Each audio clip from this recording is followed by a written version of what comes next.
Síntese Olavete contra a modernidade. Pseudônimo São João Maria Vianney.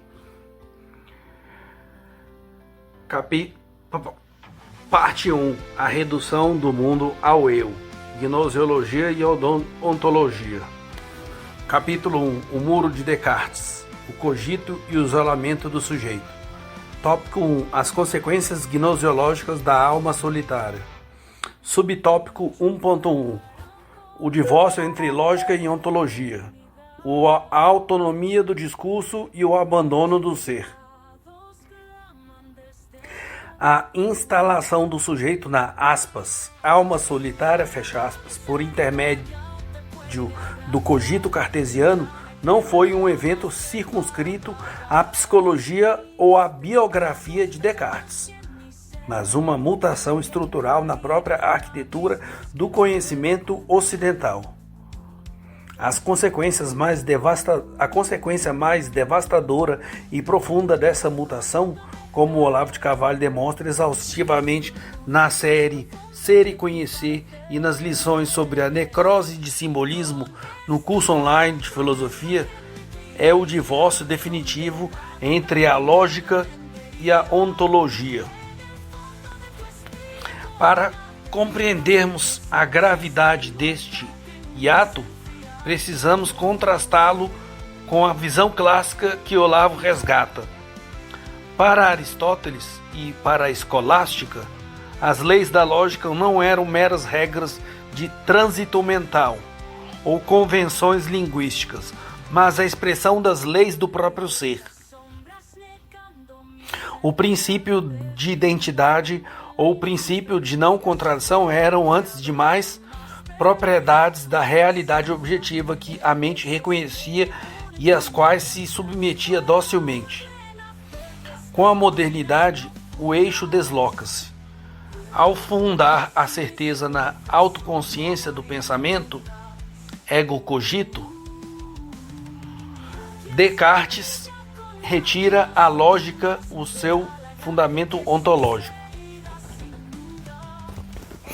A lógica passa a ser entendida como uma estrutura autônoma do sujeito, um conjunto de regras internas que garantem a coerência do pensamento consigo mesmo, independente da sua adequação à estrutura real das coisas. Olavo salienta nas aulas 1 a 20 do COF que esta autonomia da lógica é o primeiro passo para a criação das segundas realidades, entre aspas. Se o pensamento já não precisa de prestar contas à presença real do objeto para ser considerado válido, ele torna-se uma ferramenta de construção de mundos fictícios, dotados de uma coerência interna impecável, mas ontologicamente vazios. O divórcio entre lógica e ontologia significa que a verdade deixa de ser latim, aequatio rei intellectus, adequação da mente à coisa, para ser apenas a consistência do discurso. Nas transcrições do COF, especialmente nas aulas sobre a descontinuidade e o dualismo, aula 57, o autor explica que essa ruptura permitiu o aparecimento do formalismo moderno. O homem moderno passou a viver no universo de formalismos ocos. Ele pode construir sistemas lógicos, jurídicos, sociológicos e científicos que funcionam perfeitamente como engrenagens abstratas, mas que ignoram a densidade biográfica e existencial dos entes reais. Este é o cerne do que Olavo chama de barbarismo artificial, a capacidade técnica de manipular signos e regras lógicas sem qualquer compreensão da natureza do ser que esses signos deveriam representar. A lógica, desligada da ontologia, deixa de ser o caminho para a verdade e torna-se um instrumento de poder e de ocultação da realidade bruta. Este processo reflete-se na paralisia da inteligência, que Olavo discute na apostila Lógica e Consciência. A inteligência, no seu estado saudável e espontâneo, capta a unidade do real. O pensamento moderno, ao contrário, picota a realidade em fragmentos lógicos para os poder controlar. No entanto, como o autor enfatiza, a realidade é contínua e o pensamento é descontínuo. Quando a lógica se torna autônoma, ela tenta impor a sua descontinuidade à estrutura do ser, forçando a realidade a caber dentro de esquemas categoriais prévios.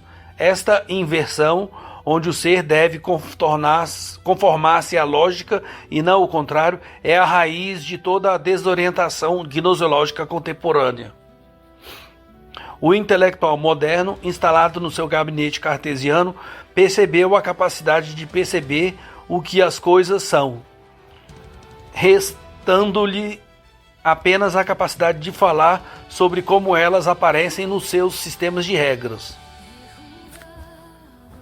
A nível da camada da personalidade, o divórcio entre lógica e ontologia retém o indivíduo num estado de imaturidade psíquica. O sujeito pode ser um lógico brilhante, um cientista de renome ou um ideólogo influente, operando na camada 6 da competência social. Mas a sua alma permanece retida em níveis de motivação puramente verbais ou pulsionais, pois o seu conhecimento não tem raiz no ser. Ele, entre aspas, sabe as regras do jogo, mas não conhece os jogadores nem o campo. A sabedoria, que Olavo define como a integração do saber na unidade da autoconsciência, torna-se impossível nesse cenário. O conhecimento torna-se um fardo exterior, um capital de informações que o sujeito manipula, mas que não tem poder de o transformar interiormente, pois não há contato real entre a mente e o ente. Além disso, este hiato gnoseológico é o que permite a ascensão da mentalidade revolucionária. Se a lógica é autônoma e o ser é apenas matéria-prima maleável, o revolucionário sente-se no direito de redefinir as leis da realidade através do discurso. A segunda realidade é um edifício lógico construído sobre o vazio ontológico. Nas aulas do Koff, Olavo demonstra que a destruição da unidade entre lógica e ontologia retirou ao homem o fiscal da sua própria sanidade, entre aspas. Sem o ancoradouro na realidade concreta e na presença total, o discurso humano entra em rotação livre, produzindo ideologias que prometem a libertação, mas que resultam na escravidão à mentira sistêmica. A recuperação da sanidade intelectual exige, portanto, a restauração da ontologia como fundamento da lógica, obrigando o pensamento a curvar-se novamente perante a evidência do ser. No esboço de um sistema de filosofia, a superação deste divórcio é o objetivo final da gnoseologia olaviana. Trata-se de reeducar a inteligência para que ela volte a ser a faculdade de ler por dentro a realidade. Isso implica o reconhecimento de que o senso de presença, fecha aspas, é anterior a qualquer articulação lógica. A lógica deve voltar a ser o que era no organo aristotélico, uma parte da ciência do ser, uma técnica de expressão da verdade e não um substituto da própria verdade. Ao denunciar o muro de Descartes, Olavo de Carvalho não está apenas a criticar um filósofo francês do século XVII, mas a apontar o mecanismo pelo qual a humanidade moderna se autoexilou da realidade, trocando o esplendor do ser pela cinza de uma lógica sem alma e sem mundo. Esta subseção demonstra que o pecado original de Descartes ao pretender provar um mundo a partir do pensamento, condenou o pensamento a nunca mais encontrar o mundo. O divórcio gnoseológico entre lógica e ontologia é a ferida que permitiu a entrada do niilismo.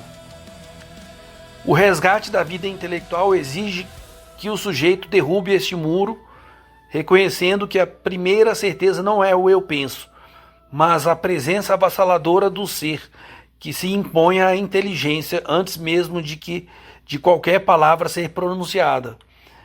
Somente a partir desta submissão ontológica é que a lógica recupera a sua dignidade e a ciência deixa de ser um barbarismo técnico para voltar a ser um caminho de sabedoria e de transparência da consciência no cosmos.